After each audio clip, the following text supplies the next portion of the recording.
and then we'll share these bitches. Share these bitches. Share these bitches. Oh man, I love Fanboy. I love this show. Oh, as do I. Man, you ever notice naps sometimes as an older person, like they can feel like life or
welcome to Fanboy Modeling School. I am the Fat Mantis, and I'm here with your boy Steve, real name, no gimmicks, your friend to the end.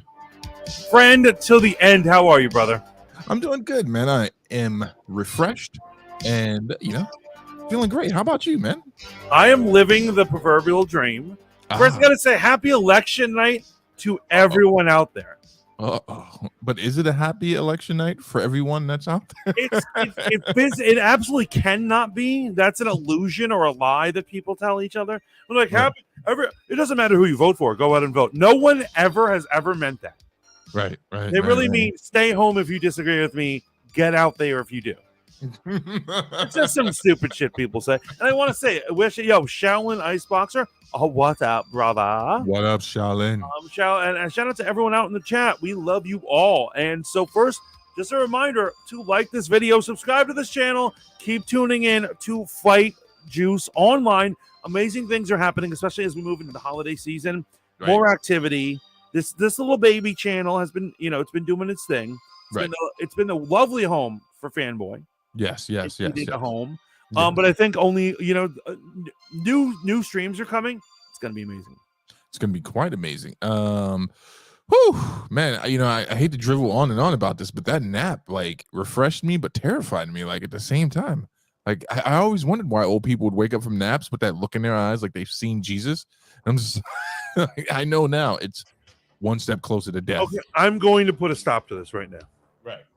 I'm going to put a stop to this. You're starting to love on naps, and I can't allow this to happen. Why is that? You are too young. People who give into naps are people who throw in the towel, are ready to end life, like you said, a step closer to death, and I'm not going to allow it to happen. So you don't take naps? No, I only if I'm medically forced to. Oh wow, Mantis is just out here raw dogging it up all day. No wonder you're such a cranky SOB. Especially by the time we get to the show. By 10 p.m., I'm a nasty son of a bitch. I will say, I remember I had a bout of insomnia a little ways back. Right. I only napped to readjust my, if I didn't get some sleep, I was going to crash a car, and I don't even drive. So I will not let a young, wonderful man such as yourself, no mo, to take naps. Okay. Listen, like you said, I have 3 lovely sons and a wife, and really my wife should be the one taking naps, but I sneak them. Like any good dad, I know when to sneak naps. In the morning after we get the kids ready, I'm like, all right, dear, drive safely. I jump back on that couch. I go back to sleep for an hour. I get them in. But it is another amazing week and news and events and goings-ons. You brought me up to speed on a few things I didn't know. Obviously, we got some showrunners. Honorable mentions go as such. So there's a channel out there that I'm not going to promote because I disagree with this dude. I disagree with him on some things, but as you know, I'm a respecter of intellect. I love, even when I disagree with someone's point of view, if they're able to articulate it and roll it out. I will say that you are more respectful to these other fools out here than I ever am. And I in turn respect that. I was like, damn, I wish I could be so nice to these ignorant sons of bitches who are making content. These morons. But with Black Panther around the corner, and I've actually had a very troubling week in regards to Black Panther and God of War. I've been dodging spoilers and surprise streams, review drops, and all that stuff. But they're trying to kill me out here. Yeah, they're trying. But so let's get into the honorable mention. It didn't make it into our main topic, but Rotten Tomato score for Black Panther, obviously critic side at this point, last I checked, was at 94. Don't know what it was at, it's at now, but earlier today was 94 with 51 reviews. Mm-hmm. And I stumbled upon a video of a content creator that public friend actually put me onto, and he does video essays. He's an OG video essay guy here on this platform of YouTube, and he basically breaks down some of the venom and vitriol that Black Panther 1 received from some of our our colleagues over on the right side of the conversation when it comes to culture. Your usual your usual groups. And but would you like to? Are you willing to say what some of the critiques were? Like, were they fair critiques or were they just nonsense? No, so there were critiques. So he put together this snippet of reel of things they had said. So one guy was addressing, what I forget the agent's name, the white guy that got shot. Yeah, I forget his name too. Like, that dude's just like there. Yeah.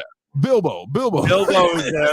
Bilbo's there. And basically, I do love that Black Panther, and not that I love them bringing politics in, but it is funny that they did to white people what black people have been, or what white people have been doing to black people forever. Which is like, we'll have one token one, and they'll be a moron. Yeah, but a functional moron. But that was basically this one content creator was like, you know what? This guy took a bullet for your countrywoman. He could literally snitched on your entire country and just let everyone know what's going on. Why don't you show him a little respect and be a little bit nicer? And I was like, ooh, that didn't sit very well. And then, there's the snippets of this movie is basically bland, referring to the original Black Panther movie. And, it's just doing all the usual things that divide us.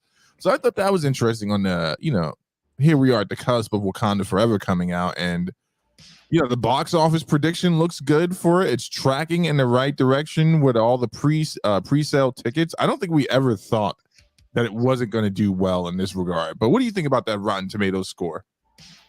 Well, for starters, I think it's funny that people put up a fake score earlier. Did you hear about that one? No, what happened? Somebody put up a score and they said, for the first time in Rotten Tomatoes history, Wakanda Forever earns a 1,000. And people were sharing this image. It was clearly a fake image. And I was like, I didn't fall for it for a second, but people thought it was real. Like, right, idiots. Right. They were like, what? What is this SJW nonsense? And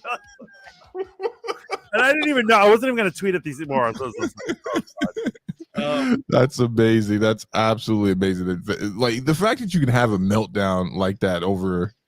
But it's funny people because are ready to fight. People are ready to fight about anything. Yeah, but it's crazy because you look at some of these right-leaning commentators and they're like, the left is so emotional. But have you ever noticed that all these guys in their videos are like, and more breaking news out of the MCU? I'm just like, why are you screaming? Well, because there's the Marvel shill thing. I'm always on the lookout to call someone a Marvel shillery. Yeah, right. I love that it got a 94. Here's what it is. I don't trust critics. No. But I don't think critics are like, I don't know, maybe sometimes they're way off. I have a feeling I'm going to like it. And, unfortunately, in truth, that can sometimes be enough for a movie. Yeah. In your heart and heart, if you want to like a movie, you're going to find a way to like it. Yeah. Yeah. And so I'm scared of a couple of things that I like, not even leaks, just general ideas. Like, for instance, I hate Ironheart in the comics. I do not want to see her in my Black Panther movie. But I guess I'm gonna have to. Oh, poor Riri.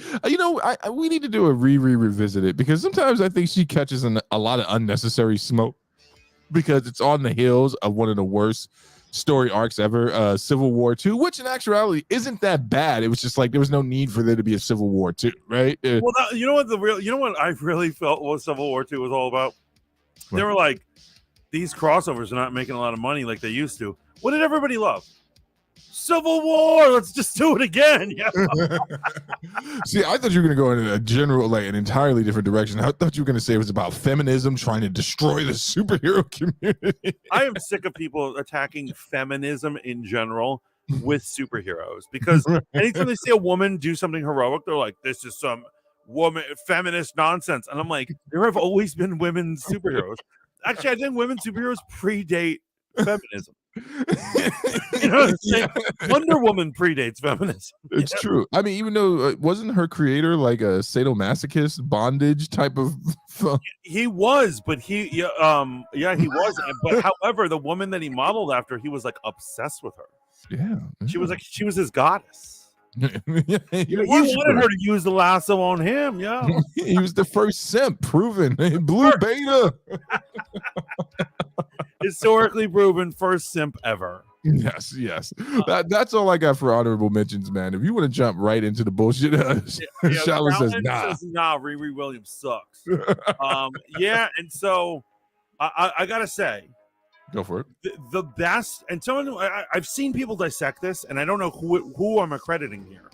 It could be multiple sources, but people talk about how to have a sidekick or like a lesser character take over for another character.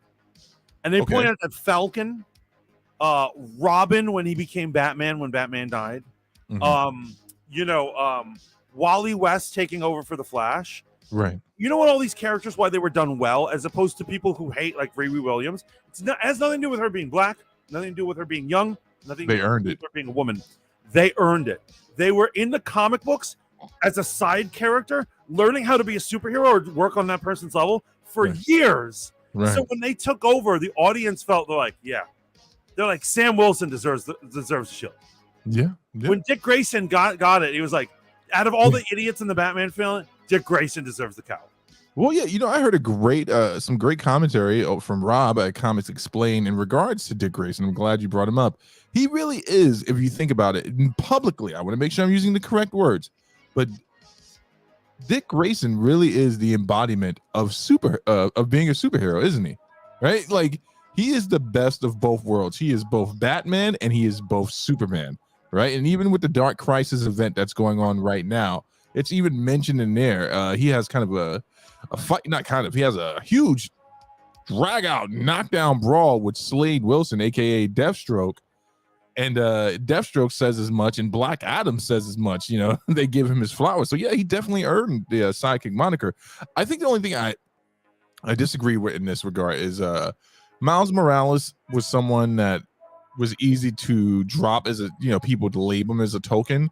But I think that the Miles Morales story arc has developed and grown so much that he's grown into his own Spider-Man, right? And I'll say, however, me and a lot of people, when he took over for Ultimate Spider-Man, we had a problem with him. And I had a problem with him too. I said, who is this young punk? I don't know who this little bit is. However, he ended up earning it. Right. People would occasionally be like, yo, you got to read this arc. You got to read this comic. And it took me a couple of years to like feel comfortable with him. Right. So he did eventually earn it. But yes, when he first took the mantle, I didn't feel he earned it. And Riri definitely didn't earn Iron Man's mantle. No. So the question stands, did Jane Foster, which I think is a great Thor run, the Mighty Thor, when she's Thor, if you read it, it actually is a great arc. Yeah, I read the first trade of that. And I will say she did earn it. She was in the comics for years. It was definitely a great twist that they gave her cancer and all that stuff. Yeah. Very emotional storyline.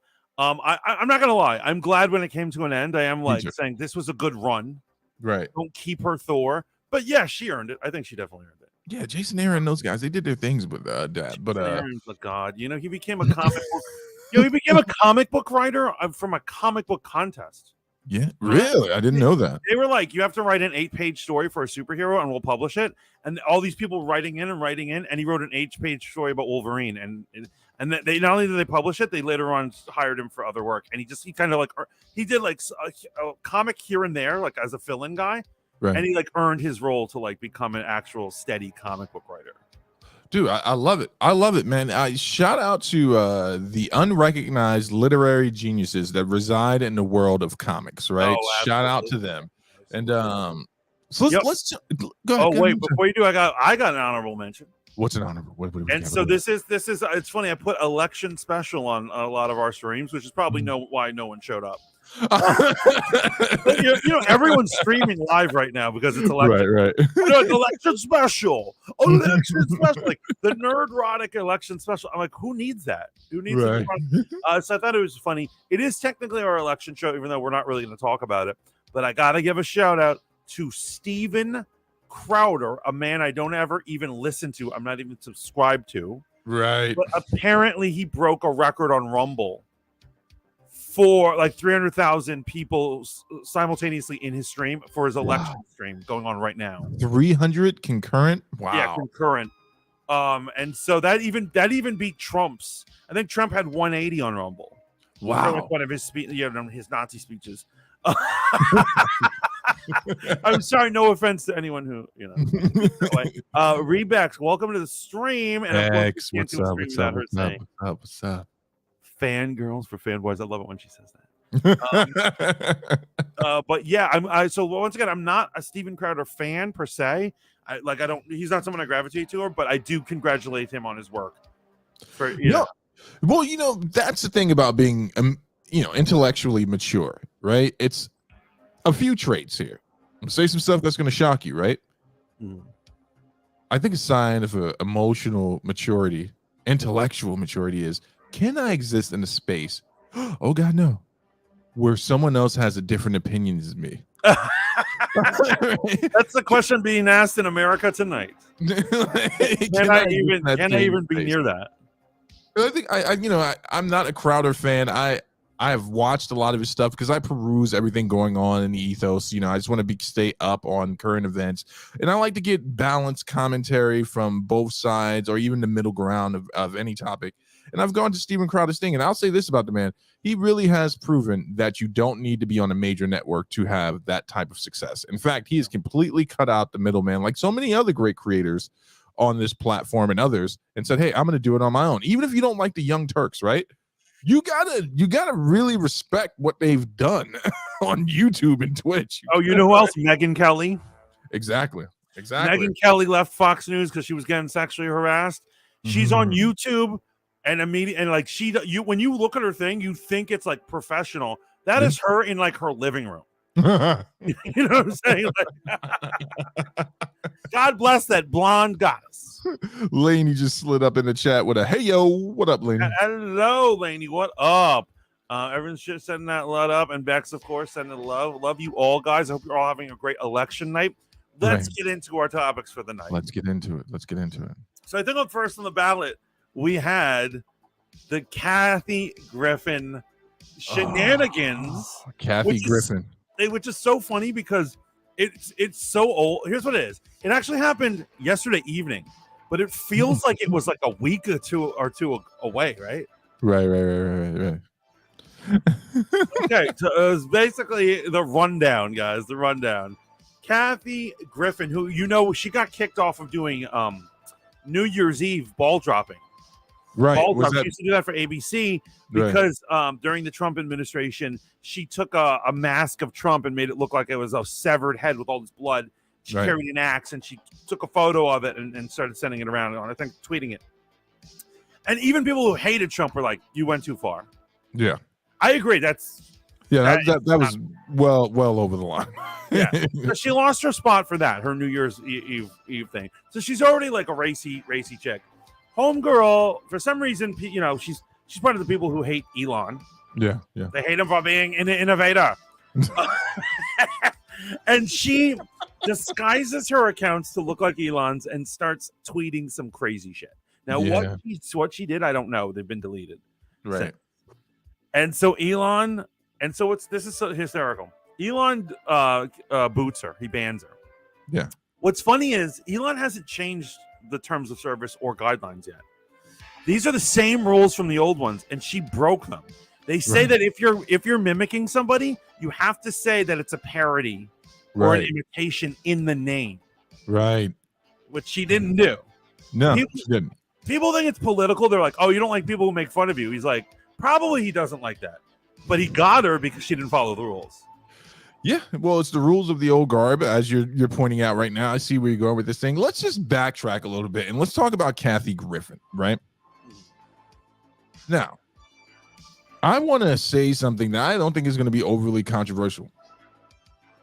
I don't think Kathy Griffin is funny in the least bit, but I have found her entertaining, right? I enjoyed her appearances on Law and Order. She came on Law and Order, and she played this hyper SJW fluid sexual character. I'm not making this up. This is literally the character, and she was just like giving Olivia. She played herself.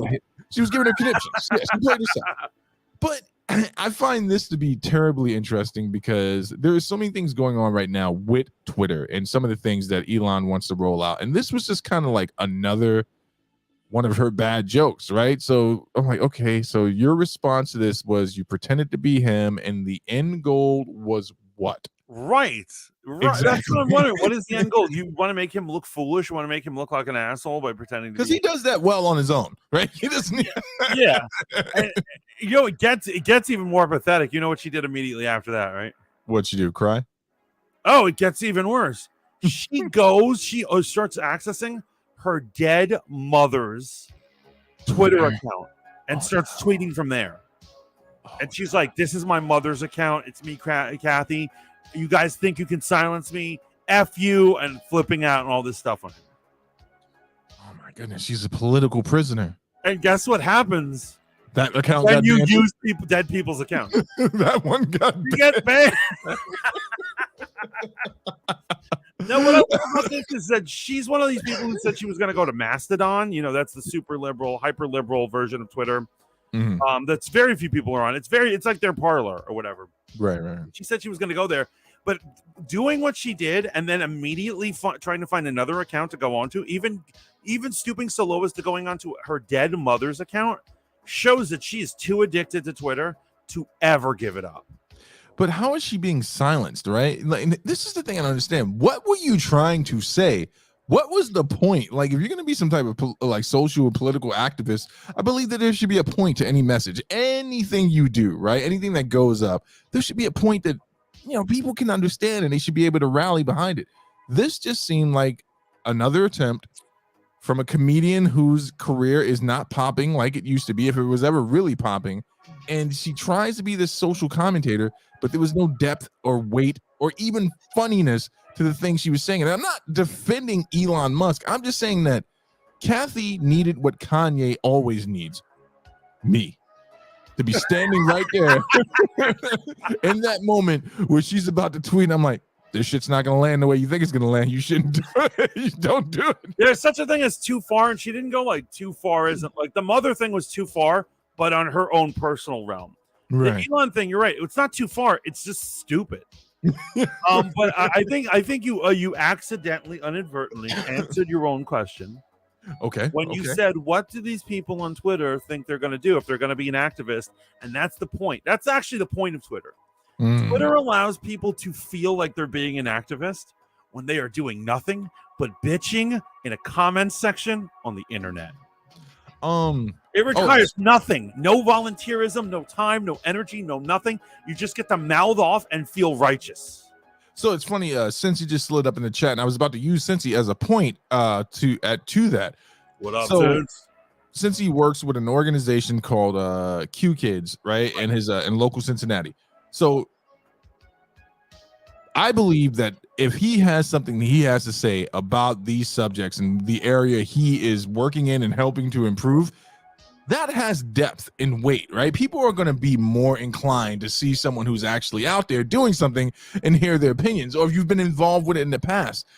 Kathy Griffin is not the person I want to hear from in this regard, but I defend her right to say whatever it is she wants to say on this privately owned, no longer publicly traded platform. But as the liberals have stated many times, you know, it's consequence culture, right? And now you just experience some of the consequences for the culture you help create. Right. She can say all that stuff as long as she follows the terms of service, which she apparently is too incompetent to do. Yes. And if you guys need to, PAS36.fun says, like my hot photo here. So there are hot photos going on. And I was actually just going after them. They're not in YouTube, so I guess they're in. No, they'd have to be in YouTube. Yeah, they're in YouTube. I just don't see them. I don't see them in the chat.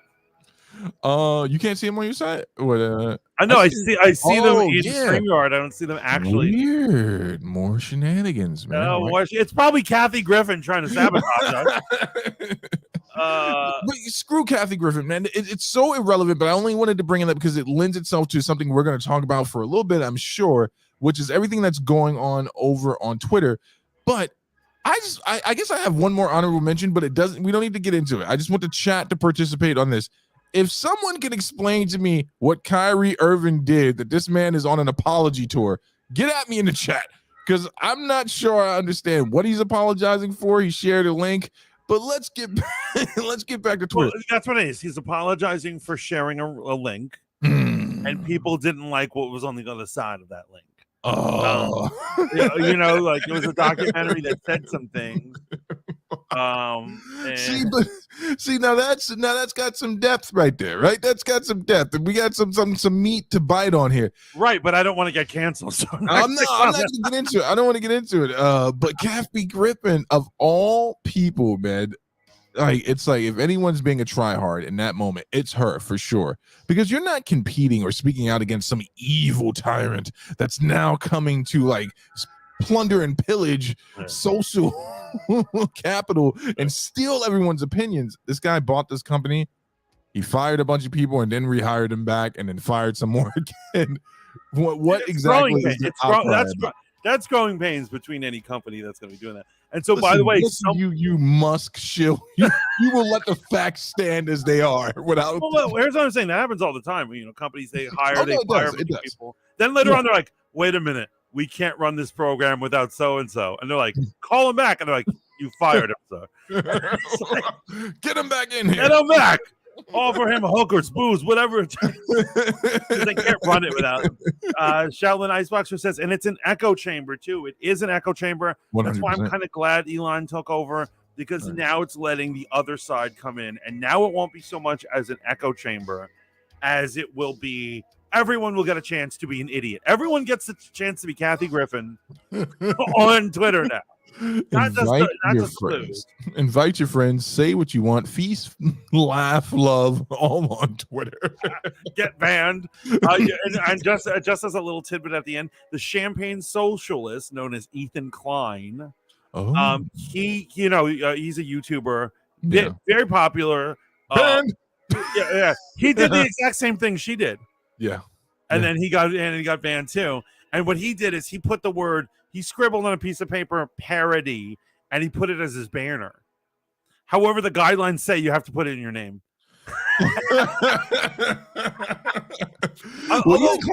He's catching some smoke on YouTube too. I don't know if he's still suspended off of YouTube. He might be back now. Just got back, but he said he's made some joke about the Holocaust and Ben Shapiro in there at the same time. And even I was like, what the? Well, there was some debate. Going on. You know, Ethan Klein is Jewish. He has dual citizenship between America and Israel. Is he allowed to make those jokes? You know, I'll let you decide. This is actually interesting because this is making the general concept of like, if comedy can exist on an app, then where is the line? Who draws it? That's my point. That's my point. Who draws it? Who gets to decide where that line stays? And does it work both ways? Like, I don't think Steven Crowder is funny, right? I don't think he's funny in the least, but he's done one skit that I thought was hilarious, and it's called the accidental racist or something like that, which is absolutely hilarious. But who decides what's offensive, right? Now, I think intent decides what's offensive. If the intent is to offend and to be violent, actually violent towards someone and aggressive, then that's the intent. But if there's no physical violence and it's only in the public square, if all parties involved are willing to debate the point, I'd let most things rock. You know what I'm saying? What I won't allow any social platform to be is at a certain point, you do have to take responsibility. Like, oh man, we got ISIS recruiting on here actively. ISIS should most certainly not be a allowed. Violent terrorist organization. Absolutely, that's insane that the old regime allowed them to do on Twitter. But I will tell you this: the conversation that we're having is you're now opening the floodgates, or let's say you're enticing me to speak my freedom of speech. Right, Kyrie Irving. Okay, because I would argue that if we're talking about intent, he did not intend to offend anyone. He was talking from his own religious, and yes, part of what some might consider a cult, right? He's like an Israelite or something similar to the Israelites, and that's a cult. And he was just speaking his religious truth and just getting it out there. And I don't think he intended it. I think he didn't even realize that might be offended. He was speaking his truth.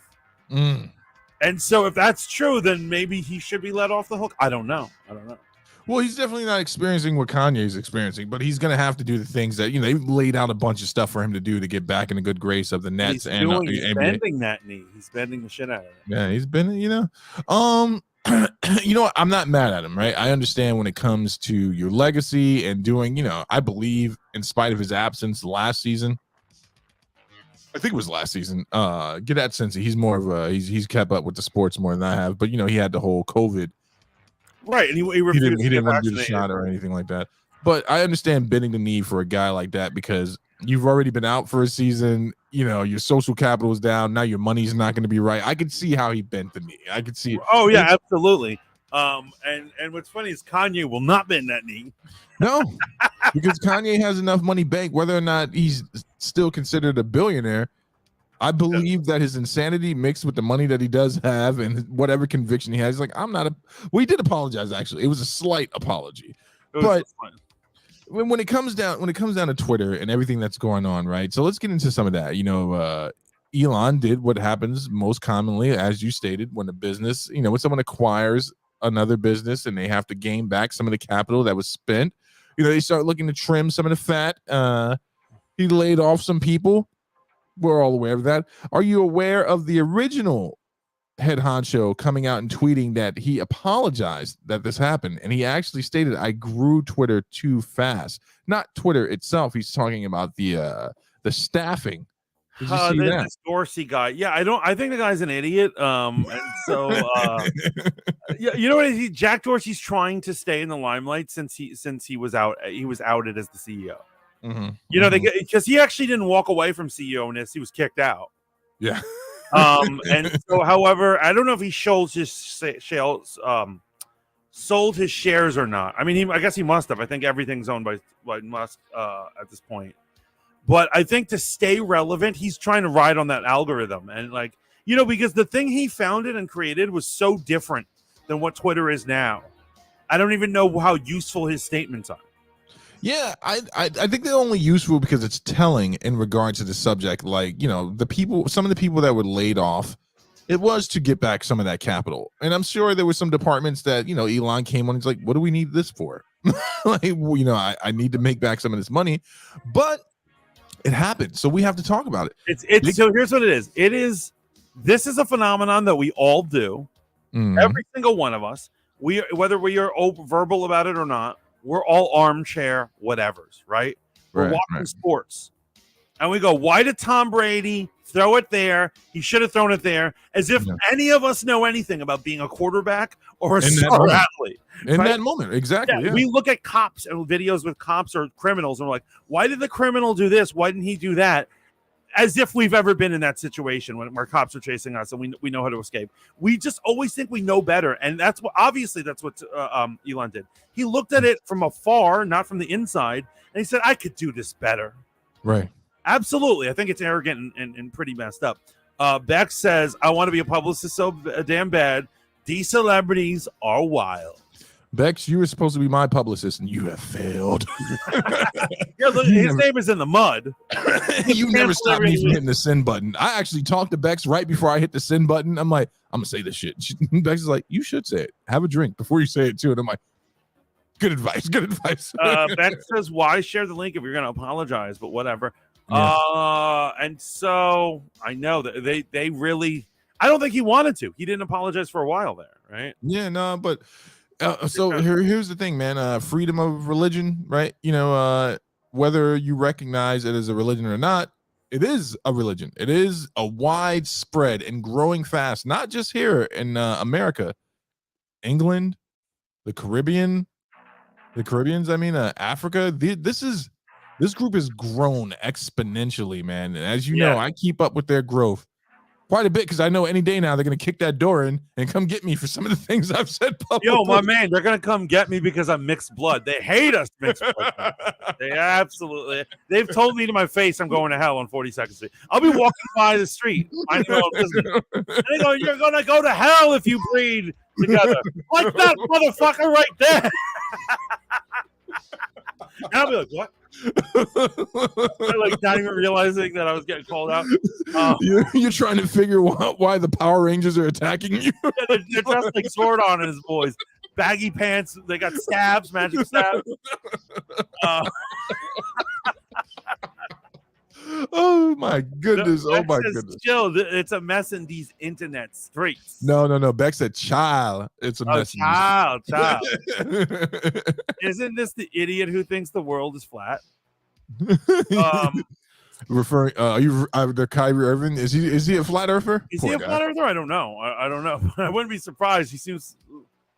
Hail, Fat Mantis and Steve. What's going on, Matt? What's going on? Welcome to the world's last stream on these election nights, man. Yes, tomorrow's going to be a crazy new world we live in. Let the hate flow, says Bex. Listen, I'd love to stay and hang out, but there's an election going on, and apparently democracy is on the ballot. That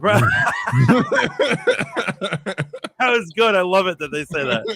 Democracy is on this ballot. I promise I'll hang out. Yo, it's all good in that. Yo, you live that dream, Thanks brother. Feel free to jump in here and tell us of any shocking news that should happen. Yes. So keep us up to date. He's our correspondent. Matt will be our election correspondent. Bex said, did anyone watch the link that he posted? No, but it was described to me. I heard it described on the news. I was watching a news program, and they explained some of the things. And between you, me, and the internet, no, I'm not going to finish that thought. Here's what I'm saying. Not all of them were so crazy. Well, here's the crazy thing, right? So Kyrie is experiencing consequences. Should Amazon not be experiencing consequences for having this on their platform? Yeah, because the documentary was on Amazon. And Amazon does this thing where you can self-publish. You can put up your own videos and then sell them on the thing. You can put up your own books and sell them digitally. And so once again, this tries to pull the thing where they're the third party and they're like, well, we're not responsible for this hate book that we sell on our website somehow. Okay, so here's my should I say what was on it, or do we not want to get allow me. I believe that it's a documentary entailing the belief structure of people who subscribe to,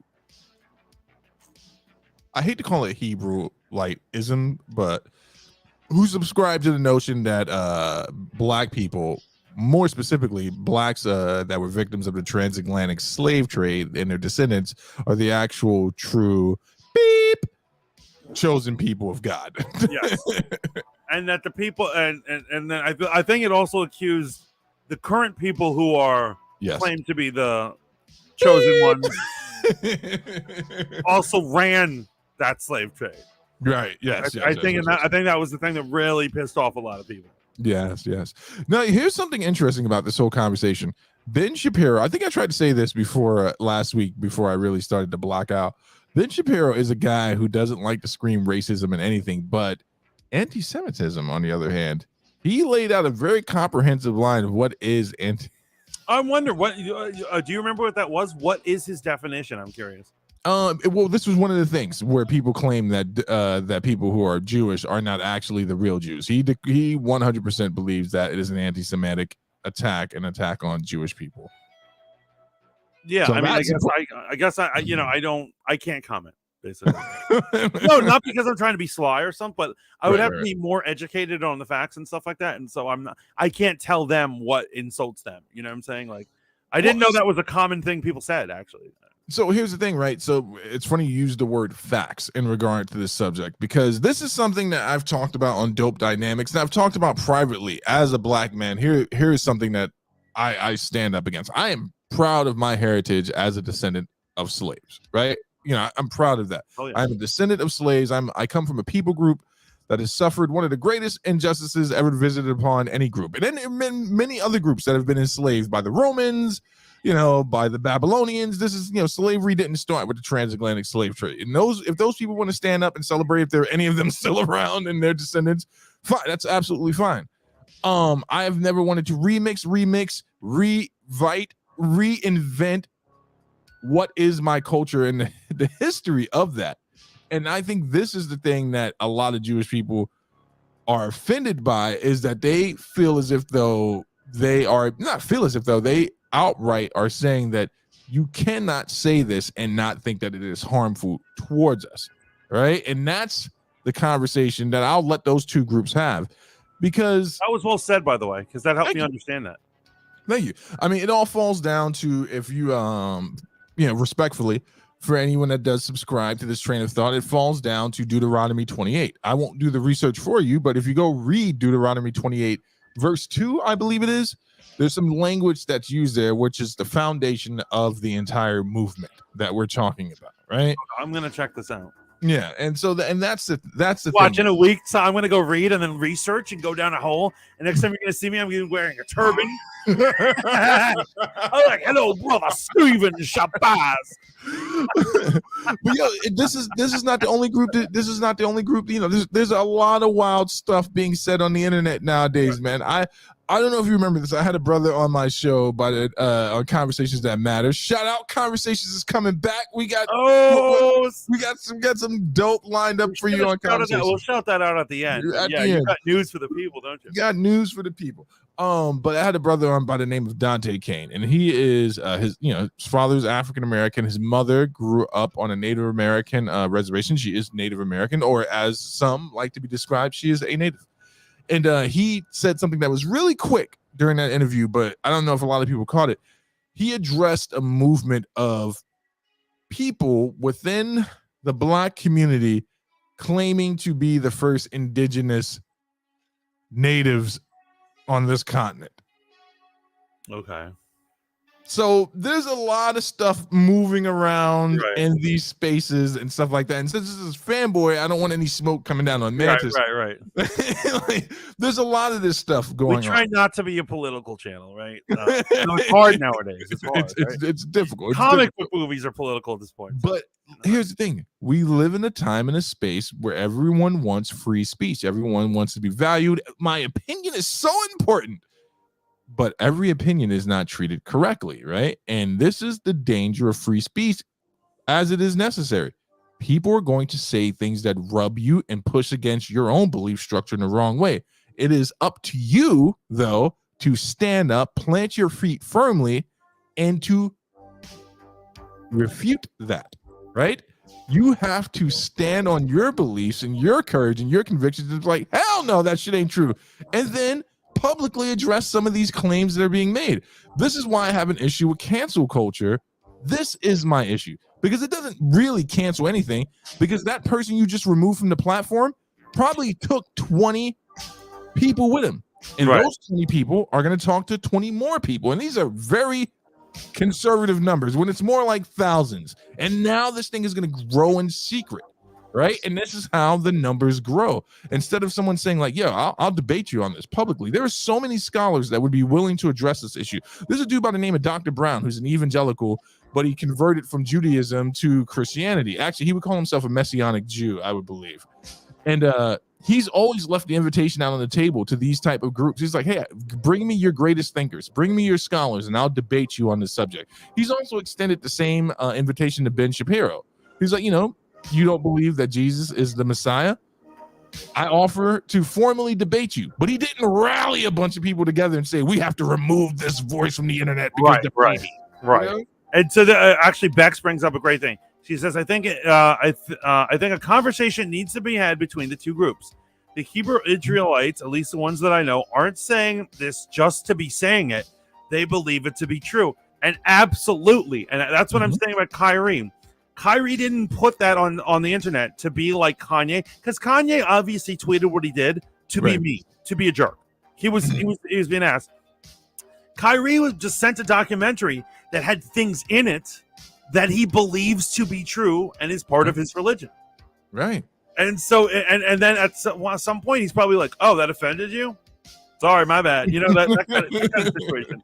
And it is really annoying when you have to be an apologist for your own religion.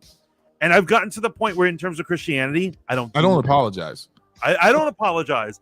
So I think I told you about when I went to a wedding this summer. I was at a hippie commune, like a house with a bunch of hippies. Beautiful pictures, by the way. Beautiful pictures. Aren't they? It was great. It was an amazing thing. And one of the moms there, ex hippie, but like she's a Buddhist and she still has these things. She sits down. She's grew up Jewish, became Buddhist when she was a hippie. Still is a Buddhist. And she always questions me on Christianity and its take on whatever. Right.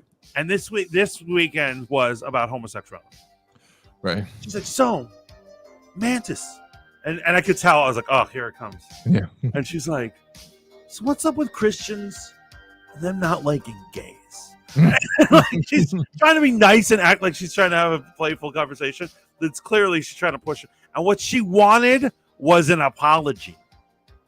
And it got to the point where I said, well, for starters, it isn't that we don't like Jews. I'm gays. You know, we don't like, we have no problem with gays or whatever, and like all these things. You're misinterpreting blah blah blah blah blah. But however, at the end of the day, I'm not going to apologize for anything that's in our religion. Right. If you have a problem with it, don't convert to my religion. Right. Don't become a Christian. Keep chanting Nam-myoho Renge-kyo. Do your thing.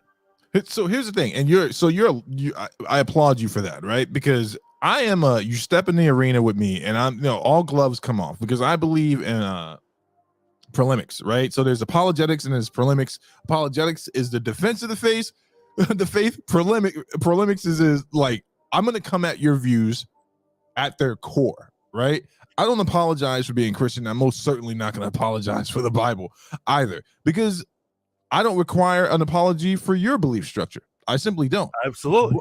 But I will, if you ask me what I think, then I'm going to tell you what I think. And if you volunteer your thoughts, then allow me to rebuttal. I'm not apologizing for anything. And the fact of the matter is, the reason I don't apologize anymore, the reason I don't feel skittish or feel bad anymore is because no one else does, right? There is no quarter given to a Christian when he shows up to a gathering like you did. No quarter. You'll have the grandmother debating with you. So why should I show you any quarter in regards to this? And I will always let your beliefs speak themselves into non-existence, right? My thing is just this. If you want to argue with me, that's fine. But you're also arguing with the whole entirety of Western understanding. And not just Western. Near Eastern understanding. So if you want to jump into those pools, let's do that. Now, to Bex's comment about Hebrew Israelites and I guess Jewish people sitting down and having these conversations, I would love to see that in a structured debate, right? I would love to see. I don't want to just see some morons sitting down trying to fumble words together. Bring me two scholars from both sides, yes, well versed in their positions, and allow them in a setting with a moderator to have the conversation, right? To have the conversation. And I think that as long as it's a conversation and not taking like a debate. I'll take the debate too, because I think that sometimes the debate word has become a dirty word when in actuality a debate is the highest form of intellectual discourse, right? A true debate. I just feel like no one wins a debate. Well, the point of a debate is to refute the other side's opinion, right? I think that we get too caught up in like public debates in regards to what the audience thinks. It's about the presentation, right? Who has facts and who has truth. But this conversation can never happen because you will get canceled, right? People are in their feelings. People don't want to sit down and listen. That's the way out of it. Is that you're like, I won't sit down with this person. I won't break bread with this person. Yeah. Or they'll send you a long email about how they can't be your friend anymore. Yeah. Oh my god. Don't even get me started. Beth says, I really want to see that. Laney says, debates are healthy. Yeah, they most certainly are. I got some questions, my damn self. We all have questions. Yeah. You're questioning people. If anyone wants to know more about Hebrew Israelites, from an outside perspective, growing up in Harlem, I can link you to a debate that gives you an account. I won't say that it's truthful, right? I can't because I wasn't there. But I will send you a link to a gentleman who did a documentary on the Oath Keepers.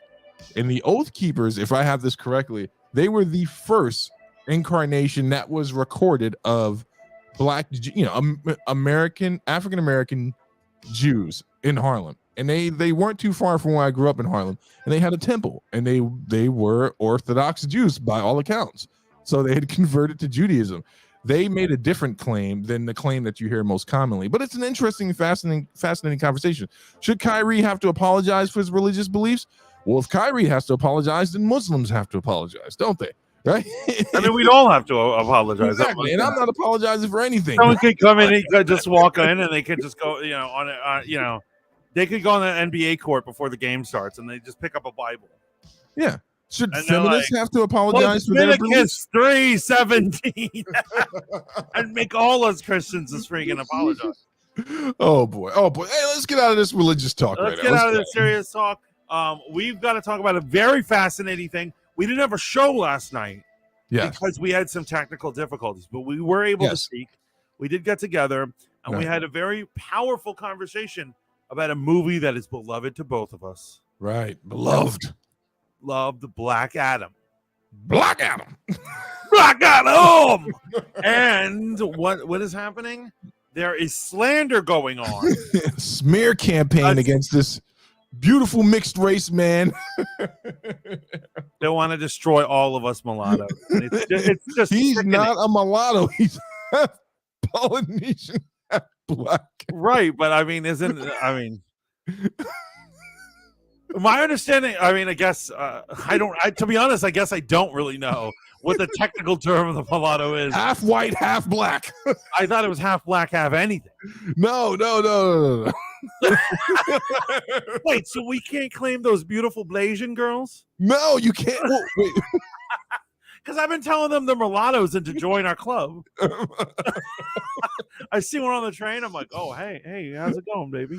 Yo, most legendary moment is Mantis at my wedding saying to my cousin-in-law, oh, you're a mulatto? I'm a mulatto too, baby. I'm telling you, it's a good segue. Chicks dig it. You know what I mean? Bex is not buying our excuses. No, you know what? Tuesdays is actually dumbing out. We've been on a hiatus from dumbing out, hoping to make our triumphant return, but we've had to do the show on Tuesday because of my work schedule. These mother schedule me at 9:30, and I'm like, I think I can make it home by 10:30. By the time I got here, I was like, if everything goes right, if I can get in the house and just get downstairs. As soon as I open the door, his dad, is that you? Yo, so when we say technical problems, we mean work schedule, traffic, having to feed your child, you know what I'm saying? Stuff like that. And then it being too late to stream. Right. But Black Adam smear campaign. So the question is Black Adam a flop? Is it a monetary flop? Now, this is going to be a really hard one for Mantis, right? Because right here, right now, folks, Mantis is about to put his foot in his mouth. He's not going to remember about 4 shows ago when he adamantly said that something can only be successful if it monetarily matches the levels of success. I'm fine with that. But you enjoyed it, right? I did, but here's the problem with anyone, and particularly a particularly demoness monster of a woman, witch, who needs to be burned at the stake. Figuratively, guys. I kid. Using the word flop as a smear campaign attempt to hurt, because here's what it is. The movies are out for at least 45 days to determine what their box office haul is. Right. It has been out for only 15 or 16 days. You cannot say it's a flop. The problem that's really Black Adam is having is that its big box office take is going to start going to Black Panther, which will start this weekend. Right. And people's argument is like, Black Adam ain't making no more money. Obviously, it's going to make some money. Mm-hmm. Yeah. But it's just not going to be making as much. It's true. It's been number one since it came out, bro, and during inflation time. I am not doubting it's going to take a hit. But what I am saying is someone does not have the right to call it a flop until at least the 45 days are up where they can determine what it made. Also, this other person claimed that they were not getting a China release. So far, that is not determined whether they're getting one. It's just someone brought to China's attention. Yeah, that Pierce Brosnan, the big buddy. I don't know why the fuck actors do this. They're a big buddy of the Dalai Lama. You know, if I was rich and I was an actor, I don't even know why I'd be talking about the Dalai Lama in public. Right. Apparently, he's a friend of him. He visits him, some shit like that. And the Chinese government hates that dude. Let's be clear about something, man.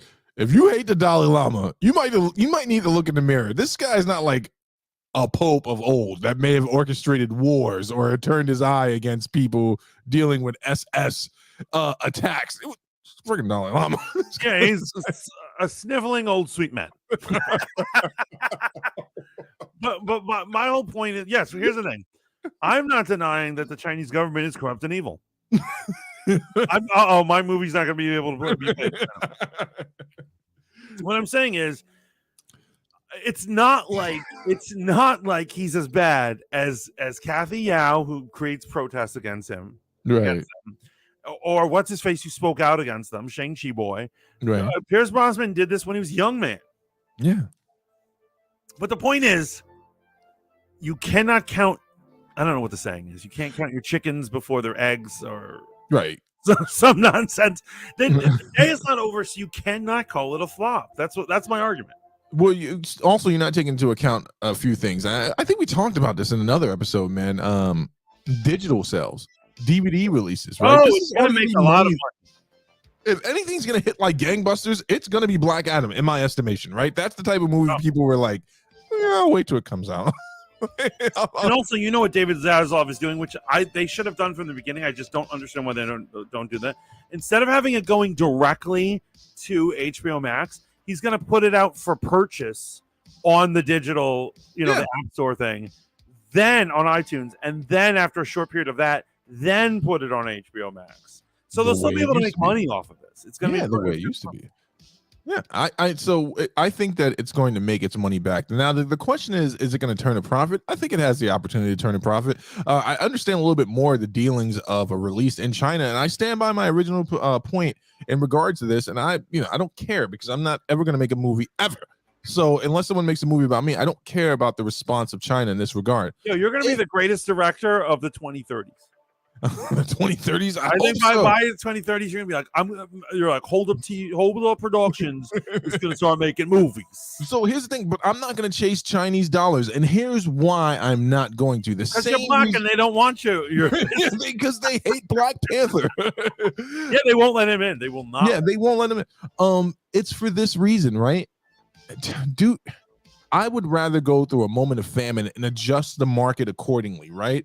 Than bend the knee and kowtow to the communist in any way, shape, or form, right? There are so many other countries that I would be focusing on. I would be trying to figure out my European launch. I'd probably be investing into an African launch. I'd probably open an AMC in Africa and maybe help them with some other structural things before I said, hey, go see my American movie. But the last place I'm looking to do any business with is the place like, what'd you say? The inventor of cancel culture. What did you say 20 years ago? You like what? What did you say? No release. And on top of that, you don't even get all the money from a Chinese release. They get something like 70%. Right. The government gets. Right, but countless movies who would never have made it to $1 billion, who are notorious $1 billion, they did not play games with the Chinese government. Mantis, do you believe in the art of war? Like just the art of war, or like the video game, or the book? Do you believe in subterfuge? Do you think just because something has happened for decades that it should continue to happen? When will you cut the chain from them and go, hey, one of our movies made $1 billion, but then they outright rejected 2 of our movies? What do you know about me? I know everything about you. Everything. Okay, and you should know that I'm all about the dollars. And so if they say the only way your movie can get into our country is if you have a scene where the main character barks like a dog, dances like a chicken, and says he's a homo, and I'm not a star, I'd do it if it meant making an extra $200 million. But you're not getting that $200 million. No, but I'm just saying what it is he needs the fame. He also needs to tack on. They're going to make money. They're going to make money. Let me ask you a question. As a businessman, would you not want to renegotiate a deal? That is the point of capitalism, right? Renegotiate the deal. There is no negotiating with them. Right now. They're holding the cards right now. I'm saying we will turn the tables one day. No, we won't. Eventually invade China. Now your movie's definitely not getting made. But for the time being, right? They're gonna check this on YouTube. But what I'm saying is, for the time being, act a fool, do what they say, make your money. No. Stand on your principles, people. Stand on your principles. Man just said, F you, pay me. Absolutely, that's what it is, man. Here's what I'm saying. What is up Steve, you know what your problem is? What's my principles? Yeah, that's why you have that's where you are, and that's why you are not a millionaire right now, because of these stupid fucking principles. That is very well true. If you don't know, at one point I was making, this is public record, look up my tax records, I was making close to $150,000 to maybe just south of $160,000 a year in my former career, but my principles meant more to me than that money, and I feel great. He was a drug mule. Actually, technically, we're the opposite of a drug mule, right? So, but here's the thing, right? So, in regards to Black Adam, man, yes, I was the opposite of a jug man. I was, I was definitely the opposite. But you're the just don't say no guy. But still, I'm just saying, principles will get you. Principles. Yeah. It's great to dream about. It's great to read about. Maybe I'll watch a good movie about principles. But in real life, I'm trying to get paid. I'm trying to get a summer home. I'm trying to get a first home. Let me see if I can quantify this. You would probably tell Jesus, like, hey, maybe we should tone it down for a little bit. Yeah, when I first read the Bible, I was like, oh, bro, the Romans are here. Chill out, man.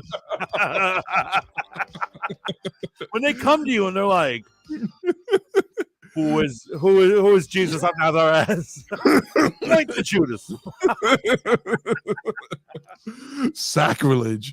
But I mean, so here's the thing, Black Adam, the narrative in regards to it being a flop, I do think there's some credence to this conversation about, did the mainstream critics want this to fail for whatever their reasons are? Maybe. Absolutely. I could see how some of them want it.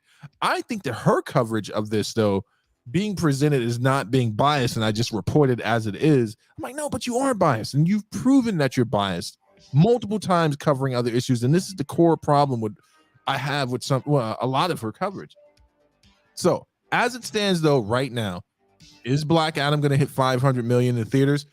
It doesn't look likely the way it's trending right now, but calling it a flop, as you stated, is premature. Now, dealing with the statements themselves, I find her statements to be less and less in touch with what actually is going on. Like, she even did the movie math wrong. The segment is called Movie Math, and she purposely on camera, but she did them quick to fuck with people. She faked the math, saying, "Oh, in order to break it, even to start breaking even, he needs to make 600." No, they need to make 400 million to break even. Right. She purposely did that, and you can see the you see how I'm a little excited right now. I'm a little excited when you see her give her announcement. It is like she is a girlfriend who got broken up with, and she is vindictive and has this emotional edge to her. Well, that's the point I'm trying to understand. What did Black Adam do to her? Here's what it is: the fact that Henry Cavill is in the end, which she claimed to a million people would never happen. It was a lie. Right. That was a rumor. It's not gonna lie. She believes that the existence of the Snyderverse means that it's gonna hurt the Reevesverse. She wants the Reevesverse to take over. So let's just give Danny. Let's give Danny and The Rock a shout out right now for doing what might not have been possible had they not been so adamant about it. He went to bat. They fought. I mean, it's a public record that scene was added later, and they had to put it in there. But saying something is never going to happen, and then it happens, and then trying to say, like, whoa, they did it last minute. No, you said never. Right. Those were your words. Yes. And it happened. She said the Snyder Cut was never happening. Henry Cavill's never coming back. We even have I think I've seen clips of her screaming about this. Yeah. At her fans. Yeah, it happened. It happened. Now, I still stand with the Snyder Cut was not finished. So that means that it didn't exist. Some reels existed, but they made it. It existed. Don't you change the subject and attack my Snyder Cut. But Black Adam, I think I stand on everything I said about. I enjoyed that movie a great deal. I had a great time us hanging out. It was cheesy. There was some cringe in it, and it all worked in its favor, right? And I think it's gonna do better on DVD, and I think it's gonna stream well. I think it's gonna be a good time. That's it. I'm gonna pick up a bunch of kids off the street and be like, "We're all going to Black Adam," and I'm gonna do this a million times. So it's currently sitting at 323 million, 15 days out, but it's got this Black Panther. You know what the real problem is? Black Panther. I need to sabotage Black Panther. They're pitting the blacks against each other. Am I right? I think you're absolutely right. That does it seem like that's what's happening? Well, I think that Dwayne Johnson may have overestimated. I would have definitely. So if I was in Dwayne's shoes and, things I've learned over life, if I was Dwayne Johnson, I would have been like, hey, James Gunn, would you direct this for me? Would you co-write this project with me? Right. If for no other reason, and I know having James Gunn also solidifies my point that I'm making as The Rock, that we're listening to the fans, right? I would have done that, right? I also would have gone for a different release date. I think he may have overestimated his property in comparison to Black Panther, right? Like I think that was a poor here's what it is. strategic move. Originally, the original Chinese date, before it was pointed out to them, these haters leaked this information. They originally did have a Chinese date, and China decided to put it on the same day Black Panther comes out. Yeah, and that was to like, I don't know. That feels like that's a mess. They hate Black Panther. Oh God. And so, and not only that, Black Panther is not just about black people. This one's about black women. So they hate that. But what I'm saying is, I think that Dwayne thought he was going to get a Chinese release. I think he also thought his opening was going to be bigger. I definitely agree. It should have done better. It should have opened at 80 or 90 million instead of in the 60s. I absolutely agree. And so remember, they said they estimated 60 million, made 67 million. Yeah. But I really do wish that it had done a little better. But yeah, only giving it like a 15-day window before Black Panther comes and messes it up. It's not a good move.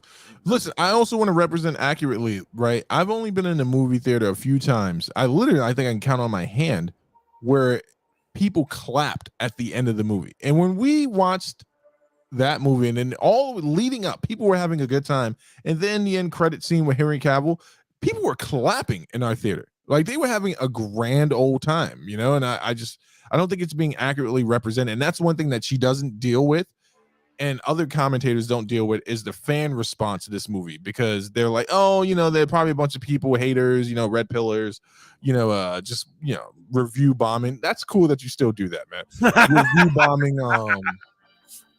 the movie and the positive, but in actuality, a lot of fans enjoy this, and shout out to the guy. I think his name is Nerd Theory or Nerd News. I forget that cat's name, but he actually, had some good commentary, which I agreed on. Doesn't mean that it's gospel. He's like, the critics got it wrong. This movie was a good time. I enjoyed it. So it's almost like critics don't know how to have a good time anymore. Well, they're not paid to have a good time, except for that beautiful Canadian son of a bitch, John Campea, who calls it just like he eats his bacon with mayonnaise and sees it. I'm sorry, I didn't know this. He's Canadian? Yes. No wonder I hate him. No wonder. I know. There's something about his face makes me want to. He's funny, man. He's so for that whole crew is funny over there. I'm not a clapper, actually. I hate movie clappers. I clapped at the end of this movie. Oh wow, yeah. okay. Yeah, man. I'm a big movie clapper. Oh my god. Let's all clap together. Let's get the spirit of clap. Wait, I'm not promoting STDs. I'm saying we should all. Greatest line ever, Mad Men. What's that? When they have to have the wife's dad comes in to stay with them, and he just keeps teaching the son completely inappropriate shit. And Don's sitting there with his newspaper, and then the dad is opening up boxes, showing him all of the medals he got in World War I. Right. He goes, "This one I got for killing a kraut. This one I got for stabbing a guy." And he goes, "And this one right now I got for dodging the clap." And you see John Chambers like getting that angry. And it's like a little kid. It's like a 5-year-old kid he's teaching this shit to. Bro, if you dodge the clap, then you've won the game of life, I say. Bro, I'm sorry. This is complete sidebar. Family, I gotta share something that my son hit me with a verbal infinity gauntlet punch today. We're coming from Cub Scouts, and I'm like, isn't it great? Nice. Yeah, he's a scout. I used to be a scout as well, but I'm happy that he's doing this. And so when we're coming back, and I'm like, oh man, look at that house right there, buddy. It's so close to your school. And he's like, yeah. I'm like, wouldn't it be great to live that close to the school? I'm like, actually, you don't live that far away. Daddy used to have to take a train, 2 trains to get to school. Now my 7-year-old said this to me. He's like, yeah, just like mommy in the 1980s. And it was the way he said 1980s, as if it was so far back in time. Think about it to a kid. That's a long time, right? Yeah, he said it like it was the BC era. He's like the 1980s. I'm sorry, complete sidebar. No, I mean children will do that to you. Yeah, he's a little monster. I'm just saying this, man. In regards to Blackout, I want to see what the digital sales do, because that all counts. I don't know why we always forget about digital sales. And then we're going to see what it does for HBO Max. We'll see what it does for HBO proper. The real question is, this is interesting, and she's been harping on it, but no real commentary, no congratulations from The Rock as of yet. to James Gunn. What is the path with Black Adam moving forward in the DC? I most certainly think they should keep it going. I'm happy that it didn't cross over with this iteration of Shazam because it's a bit too comedic, right? I don't even know how they could do that. I do not Yeah. even understand. Like Shazam I love it. I love Shazam, but it's clearly like a kid friendly. It's more of a kid It's movie. an MCU movie in DC. It is literally an MCU. Yeah, a little lighthearted. I just don't see how that would happen. No. So, I think there's too many things. And I think that there's an underlying issue that she has. I can't prove it. This is all conjecture.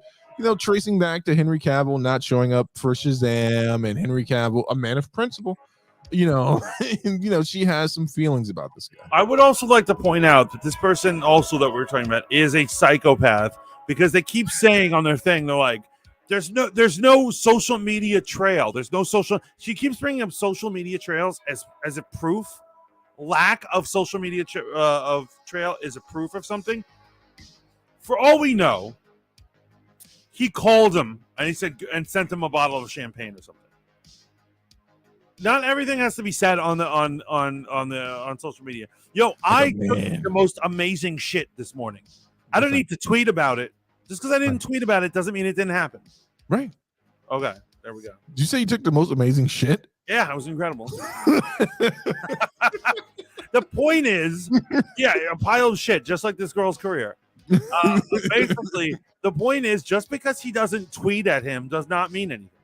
Right. No, I'm with you, man. We stand united on this. We'll see. We will let it go through its full theatric lifespan. You know what? Instead of Black Panther this weekend, I'm going to go see Black Adam again just to support.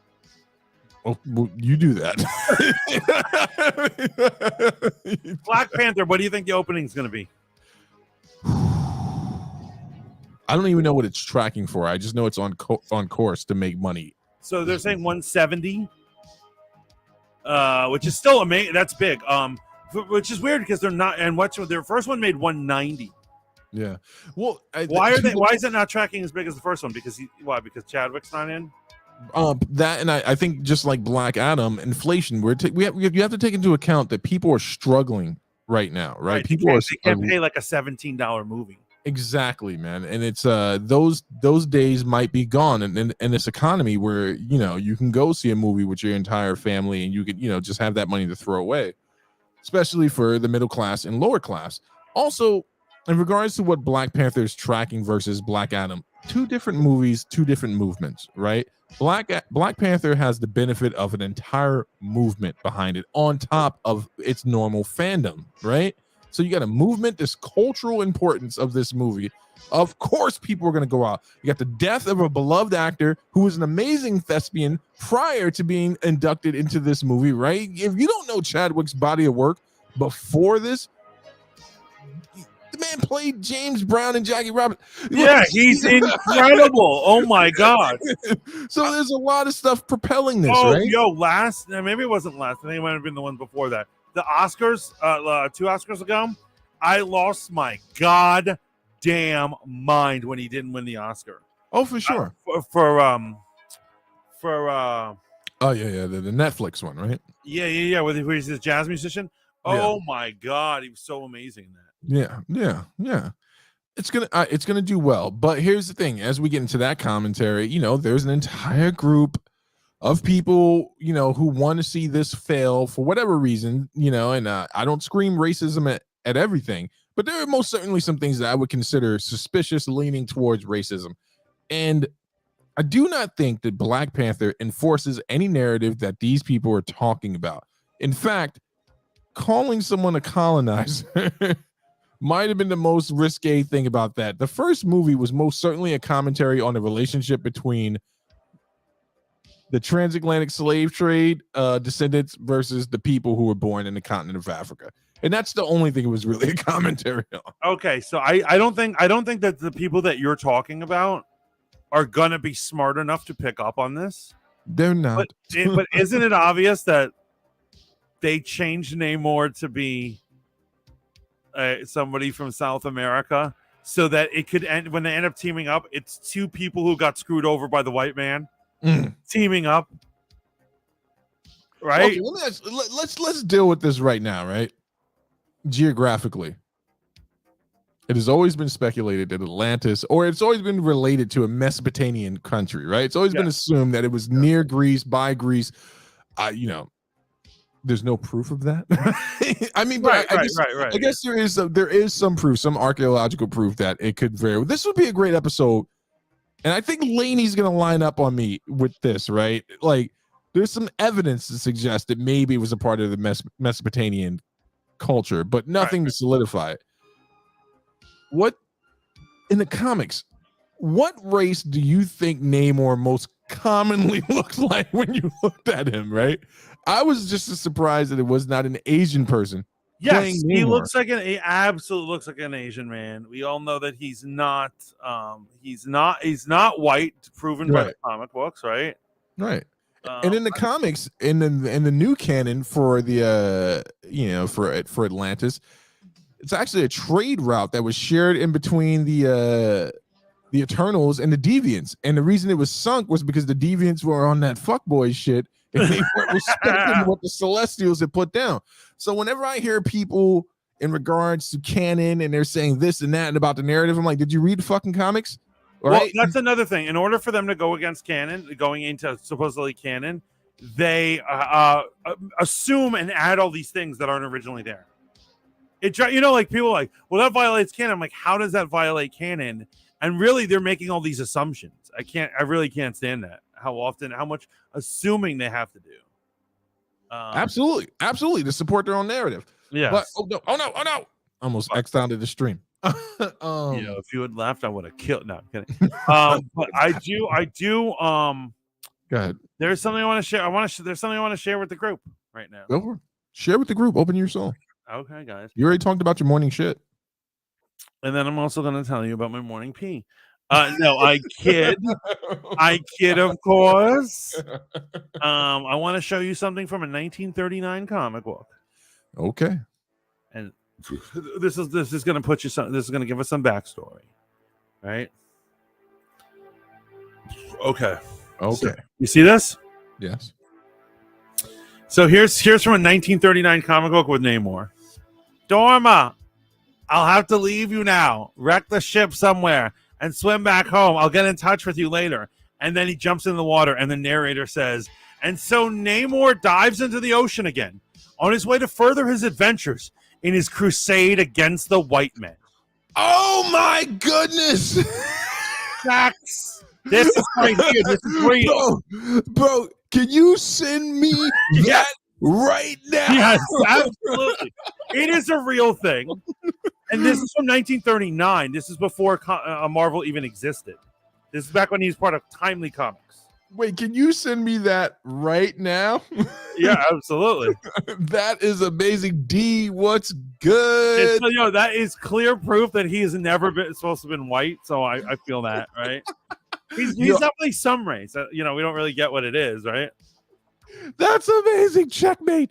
Hey, what I'm up? gonna send that shit to Young Ripper. I'm gonna send it to Geeks and Gamers. I'm gonna send it to Grace Randolph's evil twin, that Star Wars girl. Yes. Oh, please. That's amazing. Can you make this the thumbnail from this video? I will. I hope that we don't get in trouble. Yeah, I will make this a thumbnail for our day. Absolutely amazing. Absolutely amazing. Wakanda forever. Everyone get a good look at that, right? So he says he jumps into the ocean again on his way to further his adventures in his crusade against white men. So clearly he was never meant to be a white person, which is cool. I dig it. That's the real Namor for you. We've revealed it on that militant shit. Stay woke. Stay woke. What did I walk into? We're talking about Namor. What his ethnicity could possibly be. But you know what? So okay, no spoilers. All conjecture, theory time in regards to Namor in Black Panther: Wakanda Forever. Shout out to Robs from Comics Explained. He brought up a good point, man. He thinks that Namor, because they're not representing Atlantis in this movie, But Yeah, he I heard thinks, they totally changed the name. Is what I heard. but wait, here's the thing: we forget there are different provinces that come from Atlantis in the comics, right? They're not all in Atlantis proper. And he thinks that by the end of this movie, Namor will become the true king of Atlantis, like that he may be from a province that's separated from Atlantis Right. proper. And I'm like, oh, if they did that, now that would be very, very interesting. I did not have an issue with them casting the Latino gentleman to play Namor. He's actually a really good actor from all accounts. From the scenes, from the few scenes I've seen in him, he looks amazing. Looks amazing. I like how intimidating he is. He really looks like he could Yes. fucking kill somebody. Yeah, you know, we need. That's Namor what I to want rap. from a Namor. But yo, wait. Where was all the hate for Jason Momoa? You fucking fanboys, right? That man reps his, as he should, his Polynesian, right? Yes. Heritage hard. Right? Like What? Incredibly hard. He's not As right. he should. No You know one, what did anyone have because Aquaman doesn't have any real fans. yeah. Like it's basically Jason Momoa has taken that character. He's taking control of the character. I think Aquaman has fans. They're Aquaman fans are like Speedball fans, right? Not the drug. Speedball, the character. They exist and they're diehards. Right? That weird dude from the 90s who started Civil War. He already started Civil War. Oh my god. Like I don't understand when they designed a character like that and they thought people would read that book. He definitely looked like he was under some type of substance. That's why they're his like hair sticking straight up. I'm telling you, a He's got writer big did that eyes. when he was high on a speedball. And he woke up one day and his hair was frizzed out and he's like, I got an idea for a character. This is gonna be amazing. Don't tell my mom. Definitely looking forward to Wakanda Forever. I hope it hits the 170. Do we want to talk about Avatar or do we just want to go to let's do a quick Avatar and how much I'm not gonna see it. I haven't even bothered to click on the trailer. I know I'm gonna see it, but I haven't bothered to click on it at all. There is nothing in that trailer that will do anything for you or your life. I've been predicting forever that it wasn't going to do good. Because you know why? Because it doesn't have any fans. Here's the thing: if they had struck 20 years ago and made a sequel like right after, it would have done gangbusters. People have forgotten it. People don't really appreciate it. The story wasn't good enough to last through time. Yeah. Oh, man, I'm sorry, man. My mind has been completely erased. I cannot wait to post that picture and at so many people on Twitter right now. But I just love stirring the pot. I don't know if you people knew this about me, but man, you have just armed me for the next 30 debates that I'm going to have online.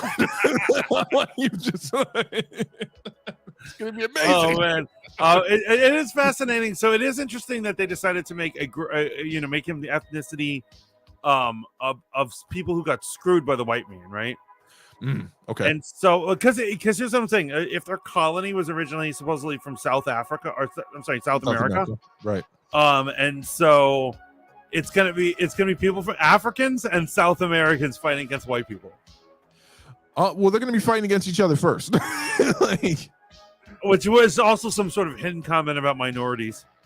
Well, and it's consistent with what the movie did. Hey, let's not stand on ceremony here, right? You know, for those of us that are of African descent and those of us that are of Latin descent, this is something that we want to see put to rest, right? We don't want to see black people and brown people fighting anymore. And I think sometimes it takes some commentary from something on a social platform like a movie to address that. But and it's a shame that we're not getting the real Chadwick Boseman to fight him. You know what, though? That is a shame because their beef in the comics is legendary. And also, it's a shame we'll never get to see Chadwick play the darker side, no pun intended, of T'Challa. Because T'Challa is no saint, man. He will do whatever he has to do to protect Wakanda. Yeah, and actually, so far in the movies, they've really made him to be like he's pretty much like an altar boy. You know, he's such a boy. Well, no.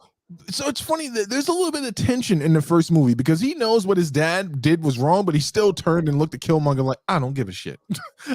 And actually, you know what I got to say? You know who really did him better? I think better than his own film? Civil War. Oh, 100%. I love that. Like, he doesn't even ask them to turn over Bucky. He's just suits up and he's like, I'm taking that motherfucker. And he's like, "Oh, Captain America wants to fight. Okay, I'll fight you.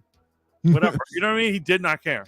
Yeah, well, I mean, here's the crazy thing, man. 2 people came off as Terminator forces in that movie. T'Challa looking for Bucky, and then Tony Stark trying to get at Bucky. That last scene when he finds out he killed his mother, proving yet again the kids don't care about their dads, even when they're present. But that last scene when he found out that Bucky killed his mother, did you see the look in Tony's eyes? He's like, I'm going to kill this motherfucker.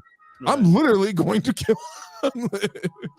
They took way too long. I agree, Laney. I agree. I really loved the first Avatar. I remember going to see it at Burbank theaters. Shout out to California. If you ever go to LA, please go to Burbank and go enjoy AMC theaters, and then go to the ArcLight Theater, and it's not Studio City. I forget the name where it's at.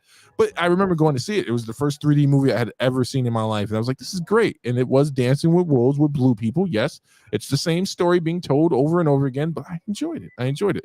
This one, I'm just going to go and see what happens. I don't know if I care about it, though. That's the thing. They didn't leave us with anything to really care about. Right. You know what I'm saying? Like, for instance, like at the end of Star Wars, let's say the first Star Wars, right?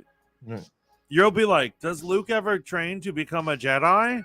Right. Does Han and Leia ever get together? Dude, Darth Vader survived. Will he get his revenge? That kind of shit. At the end of Avatar, like, it just kind of ended. You know what I mean? Yeah. I'm actually not even excited to talk about this. Let's move on. Yeah, let's move on. You're right. It's lame. Honestly, I've been saying this for years, actually. When I heard they were making a sequel, I'm like, no one's going to that. Because no one ever talks about it. The other one that remains can be re-released and people go see it. So I do think it's going to be a draw. Let's not pretend like there aren't a billion people or $1 billion worth of people that went to go see multiple times. Here's what it is. They were making episodes back to back, 2, 3, and 4, back to back. Cameron has the audacity to diss superhero movies over and over again, as if he can one up them. He still, basically that was early 2000s when he made that. As if he didn't have anything to do with Alien Covenant. As if he didn't have anything to do with Prometheus, right? All these loudmouth old school directors and producers, they think they have it. They think all the new school shit is stupid. They don't know their audience. He doesn't even know his audience. No. And so you're right. I think it's not going to do as well. Honestly, I do honestly think Black Panther will be the highest grossing movie of the year. And probably deserving so. I haven't seen it yet, but however, Cameron thinks it's going to be his Avatar. We'll see. We'll definitely see. Okay. Respectfully, it is Tuesday night. The season finale for Interview with the Vampire was on Sunday. But out of respect for spoilers, we're just going to talk about how this show is the biggest sleeper, I think, in the last 2 years on streaming and on on cable proper. I'm extremely apologetic for being completely disinterested in this show when it was coming out, and I only watched it because of the stream. Shout out to you and Gray Winthrop that you guys did of the first 3 episodes. I was like, all right, let me go check it out.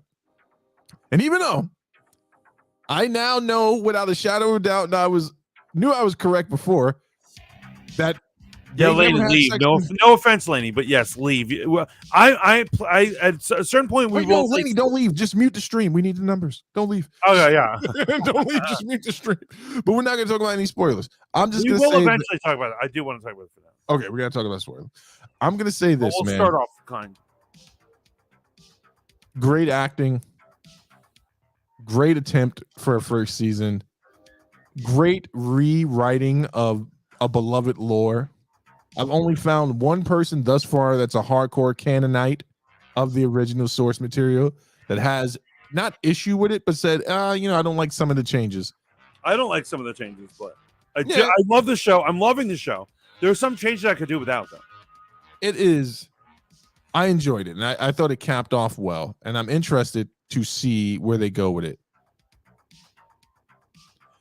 Now, with that said, this show had the most Easter eggs. This episode had the most Easter eggs from the canon in it. Yeah, it really did. Laney, you should just mute now. You should mute now. We Laney. adore you, but I'm sorry. Let us know when you mute, Laney. Just drop a 1 in the chat when you hit that mute button.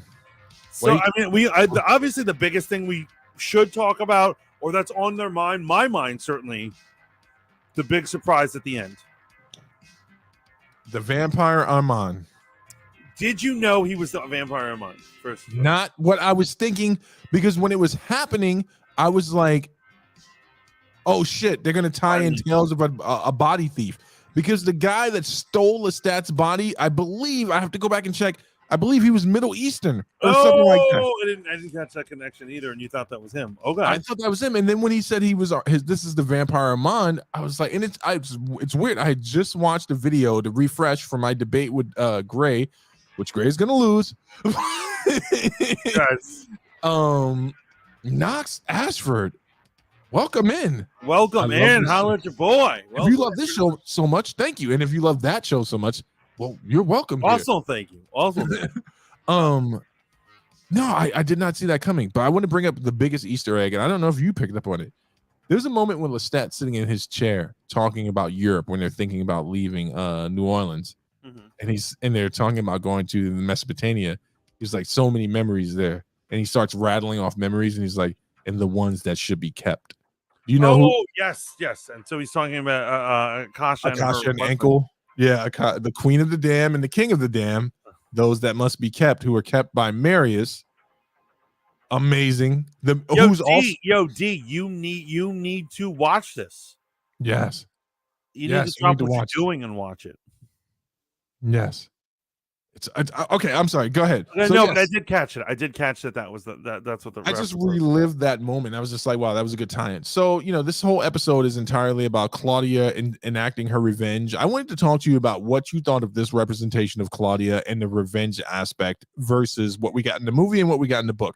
I think the young lady playing Claudia here, you called this very well. It was great to see the mental progression and maturity of her becoming like a 30-year-old woman in the writing in her diary. I didn't even pick up on it because it was frustrating me at first, and then when you pointed that out, it was really childlike in the beginning, and then it grew. But I think that Claudia 100% outclassed Lestat in this episode. I was like, God damn. One thing I absolutely love. Knox, you finished it, right? I assume you finished it because we are discussing the finale, and we will be discussing some spoilers here. So you've been warned. Sorry. But I loved, and I here's what it is. I saw it coming. I saw this coming, but I loved that she poisoned a second person and didn't tell Louis because she knew she couldn't trust Louis, that Louis might ruin it. Right. So she should poison a second person. That is so her. That was so classic. Yes. So and the chess game scene was hilarious, Bex. It's so her, it's so classic, and it's so appropriate. Because if you're going to change canon, this is the way that you do it, right? It's subtle shit like this. Because when they introduced the twins, I was like, well, we know what they're here for. Right. And that's funny because in the original story, they weren't adult twins, right? No. And they're kid twins, but they still have the twins. I was like, that's an interesting thing. The whole idea of what they decide, the way they change it, obviously, they're making more of a spectacle, this version. Yes. And so instead of just kind of playing it out, they have like, them doing a Mardi Gras party, and they end up killing those like an entire house of people. Dude, that is so New Orleans. Like, they have captured that part of the culture so extremely well. Yes, Knox. Claudia is so cold-blooded that she took the pen and then stuck it in his neck and wrote in her diary. Oh God. You know what I love? It to someone who like, I don't know. It's on the you know what it is? Walks a tight line between like cheesy but scary as fuck.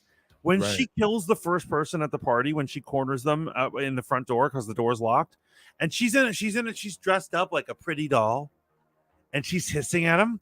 She does like a super leap, a vampire leap, and you see the little doll like woman jump on him and just start feasting on him. I was like, that is awesome, man. When she dove off the balcony earlier in the episode. That was cool to follow this. And just, watching Lestat become this enclosed, possessive, paranoid psychopath, right, was absolutely amazing. When he killed the guy that showed up to their house, and he's like, It's like, come to coffin and clean this body up and come to coffin. Yes. G says I've been living under a rock. It's all right. You can always come out of the rock. We're here for you. We'll bring you into the new age the way Louis brought Armand into the new age. So let's talk about that. Last episode. Go ahead. I'm sorry, I drew a blank on what I was going to ask. But last episode, we obviously found out that the character, I don't know the actor's name, was there when the reporter was in the bar. Rashid is his modern name, and that's the thing. At the end of episode 6, I was totally lost. I was said, "What? I didn't know where they were going with that. I had no idea where they were going." Total interesting and great reveal for him being Armand. Now, if we're going source material, Armand was a I believe, if I remember his history correctly, he's Ukrainian. Yes. I remember. Here's the main thing I remember at him. Well, not Ukrainian, but like the province that existed before Ukraine proper. Right, whatever it is. Yeah. But here's the main thing I knew about him. I knew he was very young looking and he had red hair. They always described the red hair. I remember in the books he had red hair. I don't remember the red hair part. I don't think you're wrong about that. He was very young looking. He is the direct lineage of Marius, right? And his story is tragic, very tragic. Right, his people were like oppressed and genocide was on them or something. He was an artist, so he was an artist, and his dad, and it's really sad. I don't want to ruin it for the books. Wasn't there like genocide on his people or something? I remember him talking about like genocide or something. No genocide, but Lestat and him have a long-standing history because Lestat disproved everything that he believed as a vampire. So once upon a time, vampires truly believed that they were direct descendants of Satan, right? Which isn't that far off. But Lestat, in one of his more famous moments in the lore, he was the first vampire to walk into a church and prove that they're not going to burn up when they step inside the church. In fact, Armand got at Lestat and his mother because they wanted him to join their vampire cult. But this was a great way to roll them out. There is something. Look 17 and was redhead. This is something that they're gonna have to deal with, right? Because I'm gonna tie it back into Armand. So and they've done this a couple of times in the episode, I thought it was great. Louis' recollection of things leaves something to speculate about. Now that we know that Rashid is Armand actually impacting Louis' memory? Is something I'm wondering about. Right? Is he? So I'm into crazy fan theories, right? Right. There is a crazy, it's not crazy. It could be proven later on that the beating scene, the physical abuse scene, is an implanted memory. Yes, that's what I'm wondering. And so basically, here's what people point out. In that scene, Lestat is wearing all black, but he always wears colors and nice things, but he's wearing all black. Another thing is he keeps calling Louis Lou, but he never calls him Lou. He calls him Louis. Really? And the only person who calls him Lou is Claudia in this version of it. Oh, right. So put Knox Ashford up right now. I think so. Louis looked like he was being held hostage when he said Yes, that is the vibe I got. He is being dominated. I think he's being mentally dominated by Armand. Yes. Well, that also means maybe the memories he's having are implanted psychically. I think Armand is the one that's been ripping the pages out of the book. Oh, I mean, that would make sense. I think that when we get to season 2, when we get to the demise of Claudia, because spoiler for the books, 20 years removed, what you don't see in the movie is Armand in the books, actually, before he killed Claudia, did you know he tried to help her achieve a goal? And the goal was, she always wanted to be a fully grown woman. Yes. So he decapitated her and attempted to put her head on another body of a female vampire. And it didn't work. And then he was like, well, I better burn this bitch. Armand, it lends itself to Armand doing weird stuff, man. I 100% think that he's the one ripping the pages out. I think that he's impacting Louis' mental state. I think that if they follow anything, go for it. Wait, did you have more to say? Or? No, go. I actually think that here's what it is. If Armand is the one implanting that Lestat was like the devil and was like the worst thing ever, I think they're gonna find Lestat, like a la interview with not interview, the Vampire Lestat book 2, and we're gonna be able to hear his side of things, and he's going to say a different version of their original stories. Well, okay, so let's be careful because I don't want to relive this season, right? Season 2, most certainly, I don't think the entire thing will be that, but I think he will be like, it didn't happen like that. It didn't happen. Yeah. Well, I mean, he was a bastard to them in the books, but I think they made him more of a bastard in this because he, like we said, he went to physical levels now. Yeah. When he used to not go to physical levels, he used to just talk shit all the time. Yeah. Man, yeah, he definitely looked like he was being dominated. I definitely think that he's the one. Beck says I peeped that too. I saw it in his eyes. But here's the thing: the journalist. You know who made him a vampire in the books, right? Isn't it Armand? It's Armand. Armand. Yeah, it was during the Queen of the Damn saga when that whole thing is going on, and then that guy lives in fear of Marius because Marius is like, no new vampires or I'm going to eat them. And he's every time he sees him, he's like, I hope he doesn't notice me. Like for instance, like Bruce, Bruce, the guy who assaulted Claudia. Yeah. So he wasn't in Interview with a Vampire, and I thought it was just some made up shit. But it turns out he's in Queen of the Damned. He's one of the vampires. He's one of the bikers. He's one of the bikers who gets slaughtered, and they're listening to his thoughts as he dies. Yeah. And so that's funny that they kind of preempted it. So we'll see him die at a later season. Claudia definitely repped. I love that she played Lestat like a fiddle. And also, I thought it was pretty cool Lestat's kind of rebuttal plan, having his captured hag be a vampire. And I didn't even notice her on the trolley with them. I did not notice that. I didn't notice that either. But here's the thing: from the episode previously, and maybe I'm thinking this because like I play RPGs. But if I were Claudia and I found out that he still had that singing bitch around, I would wait till Louis and Lestat went off to do their thing, and I would go hunt her down, and I would have killed her, but not made it blatantly obvious. But I would have murdered her, so that next time Lestat goes to see her, just finds her dead. Right. And the only way that he could confront me is to reveal to Louis that he lied. Yeah, right. No, that would have made the most sense. So he's either not going to confront me, or he's going to fucking ruin it between Louis. Great subterfuge. I also thought it was great that she lined up Claudia, and she's the one.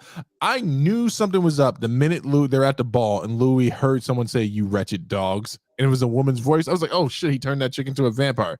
And but Claudia, before she revealed, you knew it was her. Yeah, but Claudia even anticipated that, and the fact that she fucking stomped her face in after she impaled her, and they threw her in the furnace.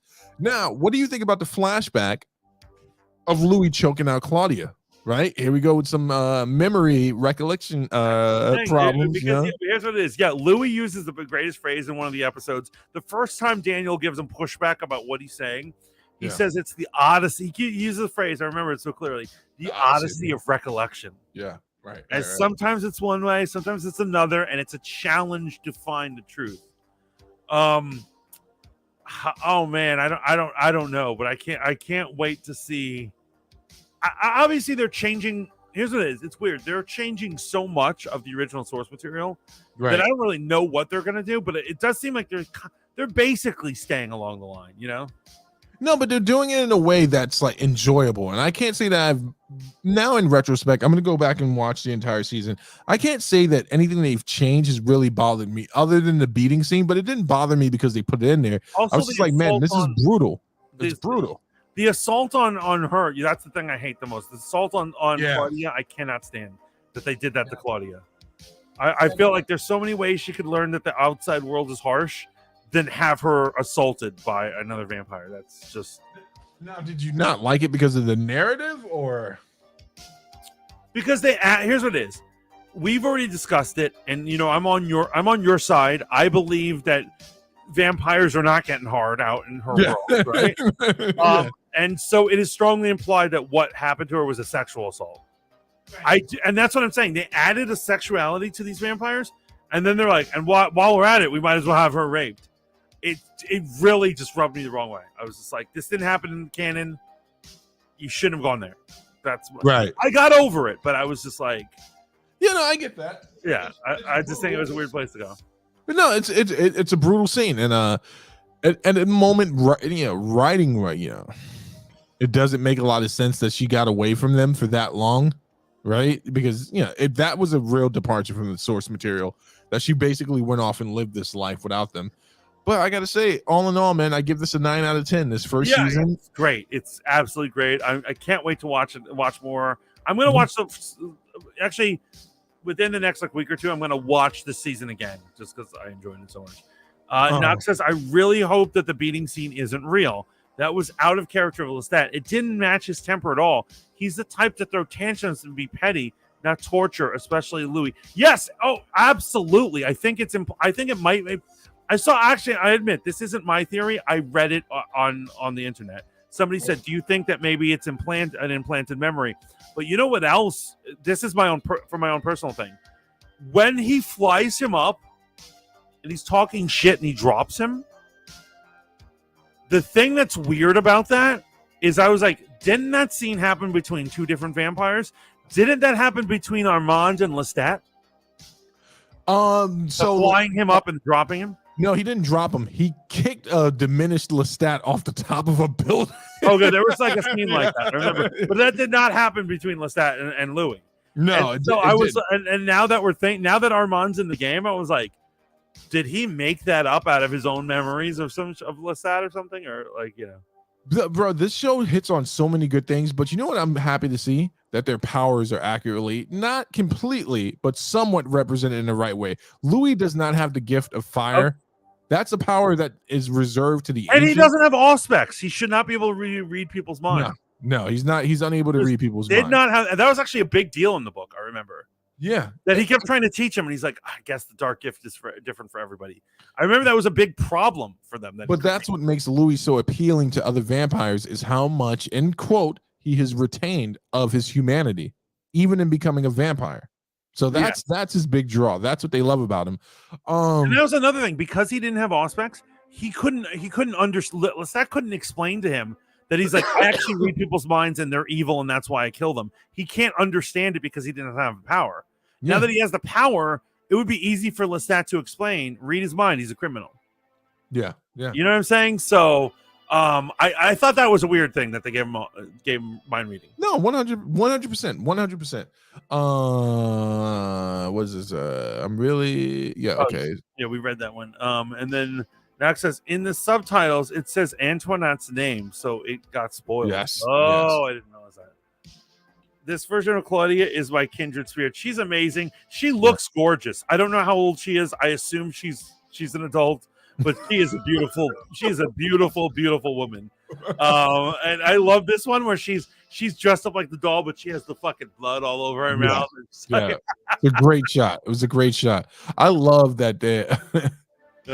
I love that that one New Orleans alderman or that businessman who transports the coffins. Yeah. No. The guy that actually the alderman that he kills earlier. Yeah, I love that guy just makes it, and he basically knows, what they are, or he has an understanding. I just love how they line that whole part up right there. In episode 5, Lestat grabbed Claudia by the throat, and Louis protected her. But in the finale, Louis grabbed Claudia to protect Lestat. Yeah, I love how Daniel called him out on that, Nox. He was like, where do things go when they go to the dump? What's in the dump? He was like, you knew what you were doing.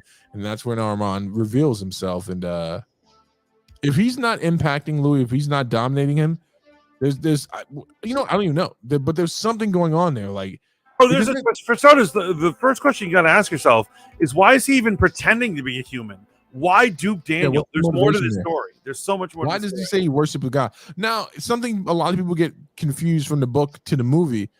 Louis and Armand did spend decades with each other, if I have it correctly. It was like 40 or 50 years together. Yeah, they didn't just separate after the Claudia thing. Yeah, I think Louis was like, I'm done with you. I'm like, you suck. Yeah, it's just like, okay, just run its course.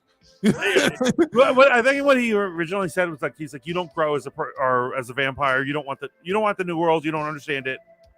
I'm out. Yeah. Bailey Bass is gorgeous. She's 19. You're okay, Mantis. No one's gonna. Okay, there we go. Apologies if anyone's offended, but I am a man. Both Claudia and Lestat's assault felt put in there for shock value. Yes, I agree. So I had to take off points for exactly.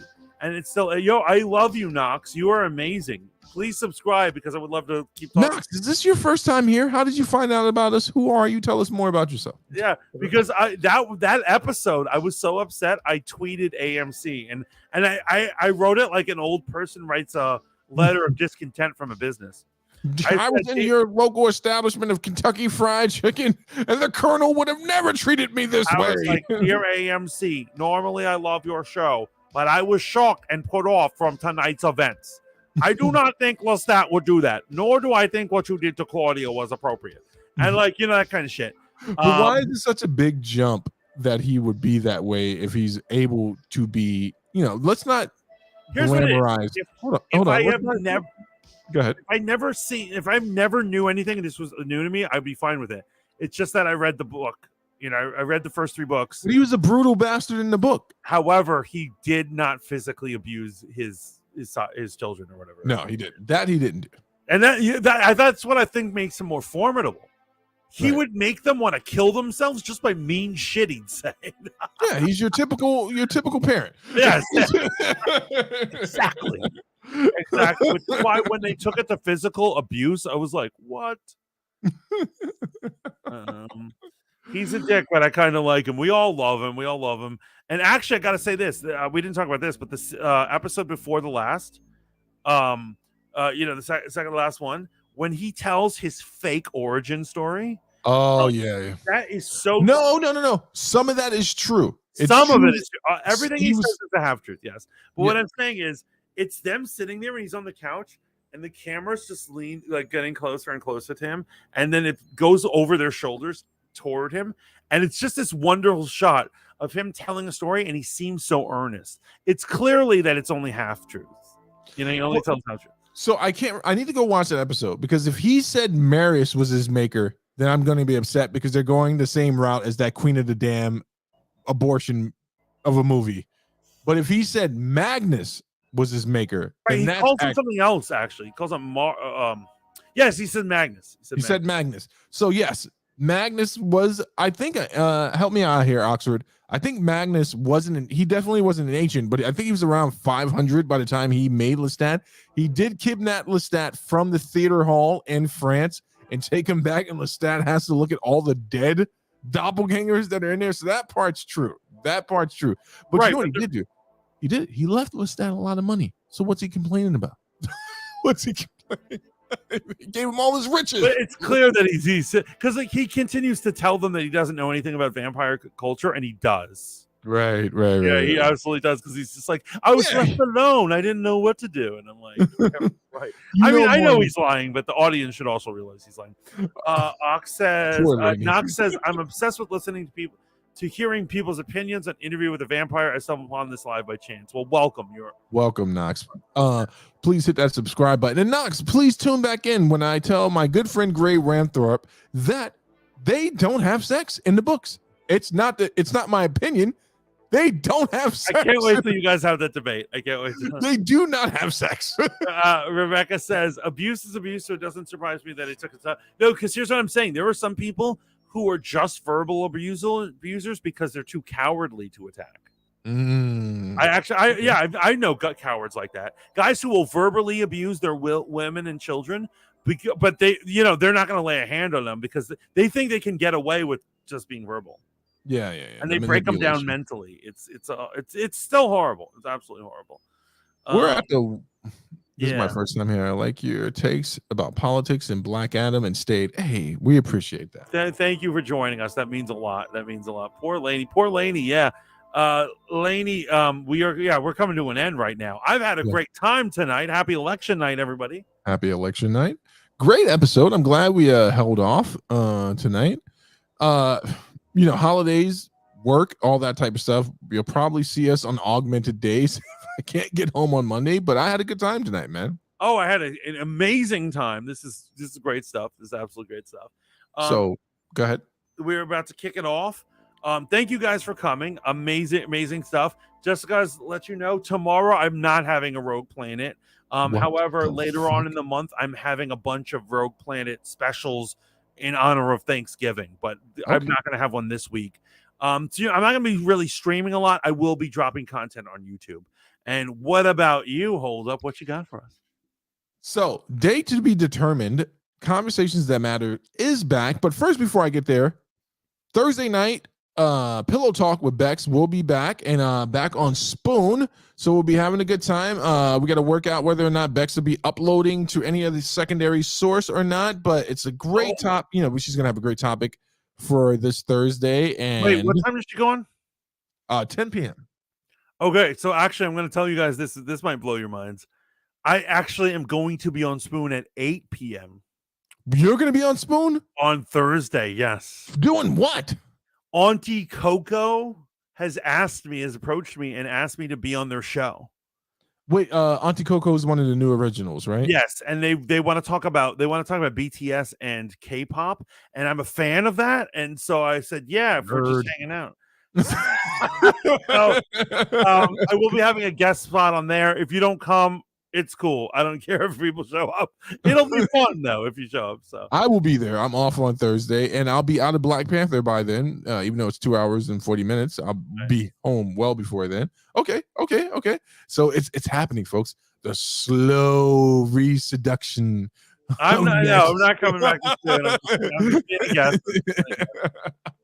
I mean, you know, as the person contacted me on Discord, they reached out to me, and I was like, they were very humble and nice, and I said, sure.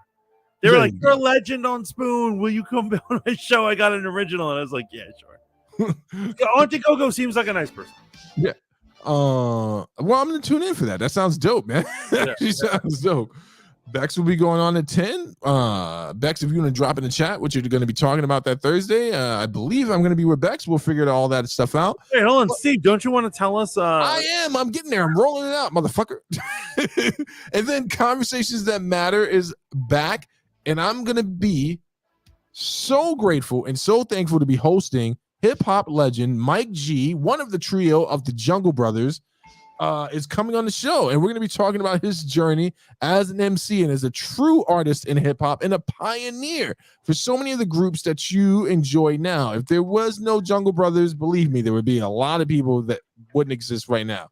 So the date's going to be determined on that. You know, we got to roll it out proper. I'm still trying to figure out if I'm going to do a live stream or just do a pre-record. I think I might just do a live stream, and so everyone can participate if they like, but that's going to be amazing. Obviously, Dope Dynamics still doing our thing on Wednesday nights, Fufu Fridays, and Sensei's Chill stream on Sunday. A lot of great stuff. And then tomorrow night, directly after Dope Dynamics, if you're up on the late night, I will be streaming God of War Ragnarok. On this channel, correct? On this channel? On this channel, on Fight Juice. You know, there's some people already streaming it, breaking the rules, but if you're into some late night gameplay, I'm going to be playing some video games. Two men have better sex with emotionally unstable women. That sounds like a fun topic. Yes, trauma coochie. No, Bex, is trauma coochie. The answer is yes, you don't need to stream that.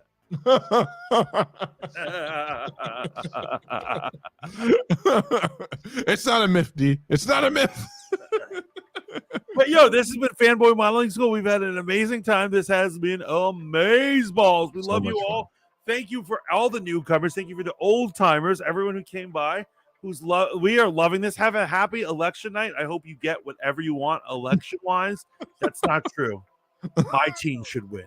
Anyway, this is Fanboy Modeling School.